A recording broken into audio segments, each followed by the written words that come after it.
नमस्कार, सत्यदर्शन न्यूज मध्ये आपले स्वागत आहे। मी पायल शहा। एक नजर टाकूया आजच्या ठळक घडामोडीवर। मवियात धुसफूस। महाविकास आघाडीतील धुसफूस आता चव्हाट्यावर येण्यास सुरुवात झाली आहे।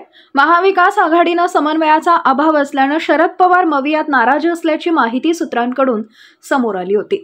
तर दुसरीकडे जागा वाटपाच्या घोळामुळे विधानसभा निवडणुकीत महाविकास आघाडीला फटका बसला असल्याचं वक्तव्य काँग्रेसचे नेते विजय वडेट्टीवार यांनी केलं। इतकंच नाही तर नाना पटोले आणि संजय राऊत यांचं थेट नाव घेत विजय वडेट्टीवार यांनी आपल्या सहकार्यांवर संशय व्यक्त केला। त्यानंतर आता खासदार अमोल कोल्हे यांनी केलेल्या वक्तव्यानंतर राज्यातील राजकारणात चर्चांना उधाण आलंय। काँग्रेस पक्षाची मोडलेली पाठ अजून सरळ व्हायला तयार नाही, तर ठाकरे गट अजूनही झोपेतून जागा व्हायला तयार नाही, असं वक्तव्य खासदार अमोल कोल्हे यांनी केलंय। राष्ट्रवादी काँग्रेस शरद पवार गटाच्या बैठकीत त्यांनी हे वक्तव्य केल्याची माहिती सूत्रांनी दिली आहे।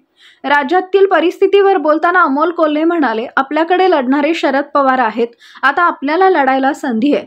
सध्या विरोधी पक्षात मोठी जागा शिल्लक आहे, त्यामुळे बचेंगे तो और भी लढेंगे, असं अमोल कोल्हे म्हणाले।